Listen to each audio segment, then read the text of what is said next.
suffered greatly in week 1. Definitely better here for week 2, but like the Thai teams above them on the standings, not able to find a win thus far. Could this be the game maybe where they can do just that?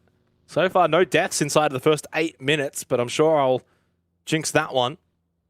Jacob, don't stand still here because ArkAngel has got you lined up. Long way away. More than capable, though, of landing those kind of shots. Gems maybe gets one here. 2 inside of the dust there, and he does just that onto Vandal9. The tracking on that was ridiculous.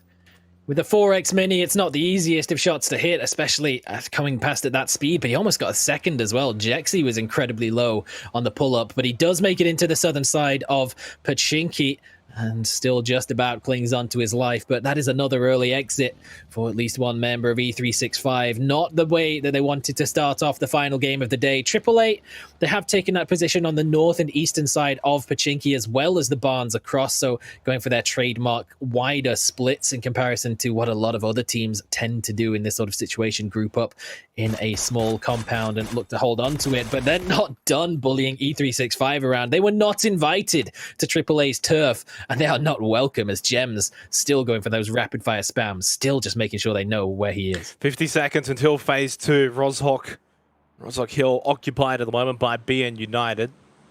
Pretty far up north, although, you know, with this kind of circle, it's not otherworldly to see a hard shift up north or a hard shift down to the south and really sort of throw a spanner in the works. See how it plays out. 30 seconds remaining as Fury make their rotation past Milta. And by all means, it's sort of take your time territory for Fury. They've already proven through their track record that they're more than capable of being a rotational team that, you know, pushes in and wins fights and then eventually gets the win off of that. We saw it firsthand in our last game. Insight just sat back doing a little bit of scouting forwards, but the rest of Fury will have really freedom to wrap all the way around up to the northeastern side. And, well, there's still some open territory still on the northeastern side, as phase 2 has just practically taken away any semblance of water. That's an interestingly angled loot box there, but the colony will be able to grab it nonetheless. You know where they're going to go? They're going to probably go to the compound that they lost in the previous ArkAngel game. Sharper now making one of those aggressive plays. We said if they're down towards the bottom end of the standings, they might just go full send. That's exactly what they've done. Jankirov, one of our top fraggers, pretty consistently so far, going for the pre-nades, not going to find too much damage just yet, but a little bit more utility to try and stem the push for now. But I don't see a way out of this for Jankirov unless he wipes the squad.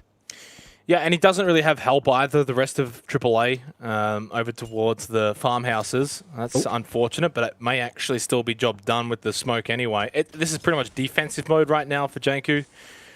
And Sharper electing to now actually just push up. They can just wait for the smokes to dissipate. They can obviously all watch the side. And that sound would have been muffled. They would not have heard him jump down. The grenades were going off at the exact same time. So Janku's actually just got out of here scot-free. Beautifully played from Janku with the sound, the timing to perfection. And now the rest of the squad has their attention turned up towards their northern side as Colony's making a crash directly onto Gems. It's a quick trade of damage, but Kalbs cannot get the final... Well, he can get the final shot onto Gems. It's Gems who isn't able to get the damage through, and the rest of the squad not in a position to get an angle towards that as well. So AAA, they avoid the crash on one side, but Colony in 15th place, nothing to lose whatsoever, just going full aggression and forcing their way into that position. And easy force their way into Pochinki, which is definitely has not quite as much free space for them to try and work with. Nobody wants to be on those open fields on the northwestern side, and thankfully no one will have to, as the zone does center up. Once again, it is going towards that Potato Hill, so... Oh man, for 36 Cartel for Myth, you're hoping that it continues to go up towards this high ground position, because as you said earlier, getting down from here can certainly be difficult. Made in Thailand as well, won match 12 in week 1. Could they make it 2 in a row by winning match 12 in week 2? In terms of what that would sort of achieve for them, not a whole lot, simply because they don't really have many kills, but it would put them at least into 7th at minimum, so that's still some prize money that could be on the cards if Made in Thailand can make the most of this kind of Potato Hill circle. Easier said than done. Of course, a lot of water to go under the bridge, and it may not finish there. And as you sort of touched on, yeah, if it does shift away from Potato Hill, coming down is never a fun task. 36 Cartel actually making it difficult for Fury to really get much more ground inside of this Phase 3 circle. They're going to hold on to the edge for now, but I'm not going to lie, if Fury end up sending it onto 36 Cartel, I know who I would put my money on.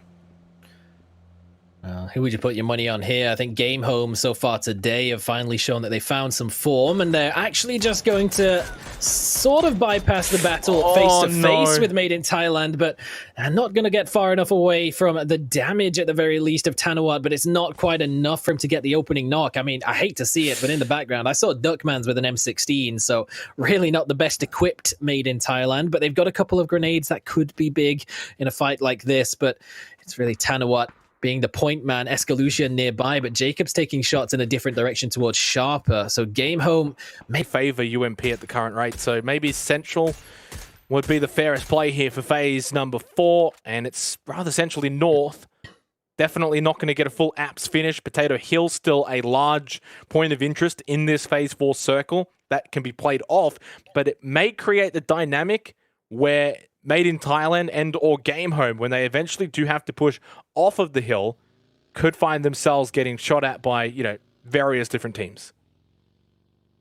Interesting thing to look at as well is that 3 teams at the top who maybe we could argue have the potential to clinch first place with a victory with a good number of kills in this game are all of the 3 teams the furthest north. So if they're going to be fighting anyone, it's between one another. So that is a fight that we would absolutely need to keep our eyes on, because there is massive implications for the top end of who could walk away as the winners of PCS APAC week number 2.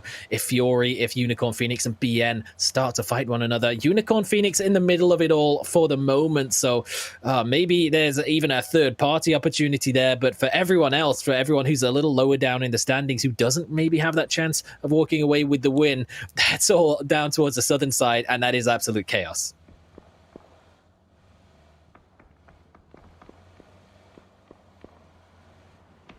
Being United on the move, trying to defend that top spot. 59 kills, 3 wins. They need to hope that either Fury or Unicorn Phoenix don't overtake them. Although in theory, as we've already sort of alluded to a couple of times, it's honestly fine for both BN United and Unicorn Phoenix to be doing well, as the Pachinki Fields finally sees the bloodbath that we expected would take place. Some teams have been able to make it out and get out alive. Most of them, though, have been absolutely chopped up into pieces. And one of those being Easy Esports, that is for sure. They did not make it out very far. You got wounded teams everywhere, the kill feed lighting up.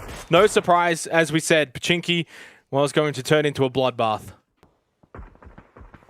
It certainly was. Easy Esports to be the first eliminated. That was maybe a chance of them breaking into the top 5 with a second win. Eliminated. E365 close to follow, and they're just shy of the top 8, which is a very unfortunate one, but they have been losing players relatively early on in just about every game so far today, and it was just one step too far with Cerberus and Seiryu holding them out, and now MSC making a push towards Game Home as everything's kicking off towards the southern side of the zone. That might draw the attention, but Rognan's he spotted out 3007. He's got the grenade in hand. He's going to have a quick exchange of explosives. They both go a little bit too far. 3007 survives for now. Yeah, that's for now, though. How much longer can he really hold on for? AMS Chonburi, though, have never really been that aggressive so far here for PCS 5 APAC. And kind of expect them to maybe give room here for Game Home to readjust, get back up. Nice tag, though, from Rogue. He's able to get 3007 really low once again. Jiaoman, though, has been eliminated by Himas. So despite this pressure onto 3007, MS Chonburi still kind of not really doing too much with this. And not quite able to make the utility stick to give them that opening to make the push. There's no third parties coming in from Myth. They're off looking towards the south, dealing with Colony as well. Ronon once again with the bolt section onto Simon T. I think that's the second time he's been knocked out by Fury up north, but there is so much battling going on towards the south. I mean, in the space of, a minute? We've lost 2 teams in rapid succession. Now Sharper putting pressure onto ArkAngel Predator. I mean, they made it into phase 5 this time. That might be as far as they've made it today. stay, but dang, it's not looking good for them as they are getting kind of pinched. Now 36 Cartel in the same situation. They tried to go back to the position they used to hold, and they found two teams there waiting to pick them off. Cherry, at the very least, gets a knock onto Rogue. Fortunately for him, that was only a smoke in his hand. If that was a Molotov or a grenade, he could have just flushed himself. Pucci's able to get Evil Patrick and Mad Dog from ArkAngel Predator, further compounding what's been a really rough week 2 for them from the Philippines. It's just not been working for them at all. I'm sure they will bounce back in week 3. You expect that from a team of their caliber. Unicorn Phoenix, though, have been really quiet. They were holding a 2-2 split at this position and apartments. Now they've grouped up as 4 and, well, quite literally have like half the circle up north to themselves. Everyone's down south. What's quite interesting now is basically our top 4 is locked in. Our top 4 is all still alive with 4 members strong. Every team that has a win already eliminated, and everyone towards the bottom end of the standings is just battered and bruised, walking, limping all over the place. Look, there's barely any teams outside of the top 4 that still have 4 members strong. Only Sharper and Myth can claim that credit, but there's a few that are down to solos or duos at this point, which is very early on. But you know what? It's game 6. We said it was going to be absolutely hectic, but it still leaves, with every single death that goes down for a team that's 8th and below, it makes it more and more realistic that we're going to have that intense final fight for first place. Very well could be a possibility. Haisaki somehow loses that to 3007. He gets sat down, eliminated, flushed, and sent packing. MS Chompiri also taken out, courtesy of 36 Cartel. Down to 1 though for Cerberus, remaining the spray onto Cherry. A little bit inefficient by Ykikamucow, but he just soldiers on, gets the spray to work, gets the elimination, and takes 36 Cartel out. Fury rotating down to the south. They push now onto Game Home. This is where they do the damage though. 4 players alive, past the 20-minute mark. Bit of a decent circle as well. Could Fury find a way to take that top spot? With that zone shift, Unicorn Phoenix, if they want to get down towards the southern side, up the hilltop, they're going to have to go through BN United. And if they do manage to do that, then things are definitely going to be an interesting one when we get towards the end of this game. Unicorn Phoenix need to start picking up the kills, though, if they want a chance of taking away that first place spot. They're currently 9 behind, and there's not that many players left alive in the lobby, as everyone has just been absolutely brutally murdering each other towards the southern side. Sharper, Belmoth getting a little bit maybe antsy, taking a peek up north, trying to see what he could spot up there, but it's all towards the bottom, and it's Ronon. What? Oh no, what? Simon! No, what? Oh, what has just happened? The Mosin. Hello? I thought that was like him. bang on. I thought he just had him dead to rights there. All right. Well, Ronon gets an IOU headshot from PUBG. Now, Unicorn Phoenix should be spoken about here because they've given up on that north side. They don't care. There's no one there, right? They need kills as well. So they're now going to rotate over to the west, and they can kind of emulate what Fury's doing out to the east, but pushing down from the west side and trying to get into these fights. They're going to push straight onto Sharper Esports first. They're going to have a lot of utility because they have not been fighting any teams at all. Nade goes out, clears the tree position. VODS can now push up, take this spot for himself. Of course, you can see the blue and how close it is. He's going to play off of this, and it's going to help him actually sweep this position. Belmoth will be forced to push inwards and into the sightlines of Unicorn Phoenix. A little jump peek spots out the rock in the vehicle. That's a pretty educated guess on where Belmoth might be playing from. So those Molotovs well placed. That's a dirty headshot from Cow through the car window. We're all not going to come to all that much. It would be unlikely to get the flush there, even if he did get the knock. Belmoth with a wall of smokes. Not going to be enough to back away. Chew with the spray through will secure the second knock onto Sharper. That's 2 down. And now Duckman's from behind as well, dealing even more damage. Sharper have fallen apart in seconds, and it's Duckman's who peeks up over the top and secures their demise. Yeah, and no one could really play off of this as well from this position. Now it's kind of like just move on to the next team, which is going to be made in Thailand for Unicorn Phoenix, and they can just continue to sweep through out to the far western side. Fury now looking to kind of emulate actually what Unicorn Phoenix has started to do. They're going to try and push maybe onto BN United, and it starts off with Ykikamucow. Headshot, knockdown onto Youngby. Fludd watching over towards Zest's position. Doesn't take the initial shot. Waits for him to be into his scope. Insight gets Simon T. BN United getting picked apart right now by Fury. and kind of get the sense that this could come down to maybe like a Unicorn Phoenix Fury finale. Could you imagine? That would end up being the battle for first at this rate. It's definitely would. We are setting up for an intense end game. BN desperately trying to get those revives. This is basically a 2 versus 4 of Fludd and Insight, just bullying BN around while the rest of the squad are just keeping a tabs on Game Home and Myth on the southern side, making sure that they're not getting overly aggressive. Unicorn have dropped Vanjie though. They will manage to get him back up, and the Molotov through onto Escalucia. There's no chance he's getting out of that shack in one piece. He's going to get taken down almost immediately. Tanawat also bleeding out, and Duckman's, it's a rough position. He's got 4 members to deal with of Unicorns. What? Why is Unicorn Phoenix not in this little graphic? Hello? That one's a head scratcher. I'm not sure exactly why. They got 4 players alive. They're running around. Duckman's kind of just a 1v3 watch. Yeah, I mean, I don't even know about that one. I don't even know how being United have got 24%, being a 2-man, or soon to be. Because right now, Fury have just got them completely dead to rights in this position. Then on the other side of them, you've also got Unicorn Phoenix. They are literally the meat and the sandwich right now. Dr. Logi knocked down by Fludd. Now it is, in fact, a 2-man. 4 for Fury, 4 for Unicorn Phoenix. Everyone else heavily wounded late into the game here. Although, actually, you know what? We're only into phase 7, so not necessarily that late. Cloris with a knockdown onto Ronon, though. That could be slightly... you know, a bit of a demise here for Fury. If they can get the revive, though, they can carry on. But I sense he's too far on the edge of the circle. YoungB knocked down. Insight, what a shot. Gets the flush as well. 5 kills now for Fury. Can they get Ronon back up, though? They may not need him. Insight getting sprayed down by Zest, but Fludd is able to cover him. BN United out in 5th place, but HungVoDitch, he's got the sightlines. He's missing the shots, though. Staying alive is Fludd, like Neo from the Matrix.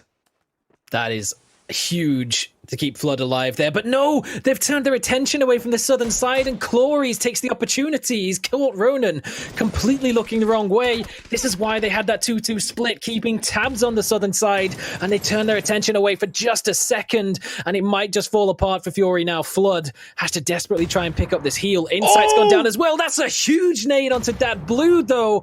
And the nade in response doesn't make it around the rock. The Molotov claps Fludd in the face. That's surely going to be a knock. He's dead. He's dead. It's down to just Ykikamucow. UNP.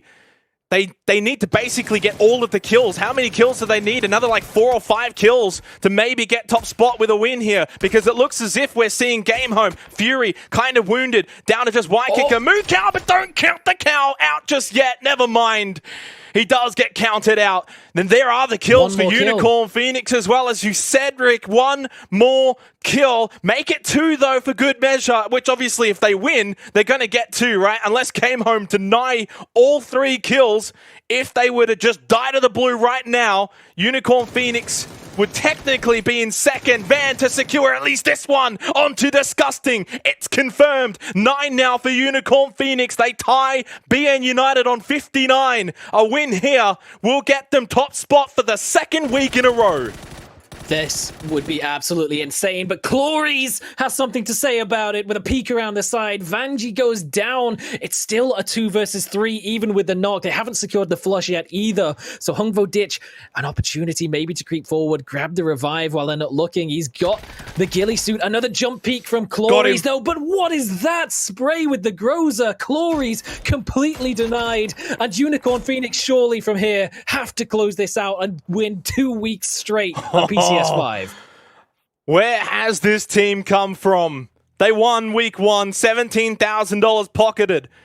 And they're about to win week 2 for $20,000. That's 37,000 big ones within the first 2 weeks. That could very well be PGC locked up for this team. It would be so deserved as well. 3007, no chance at all here. Back against the blue, literally inside.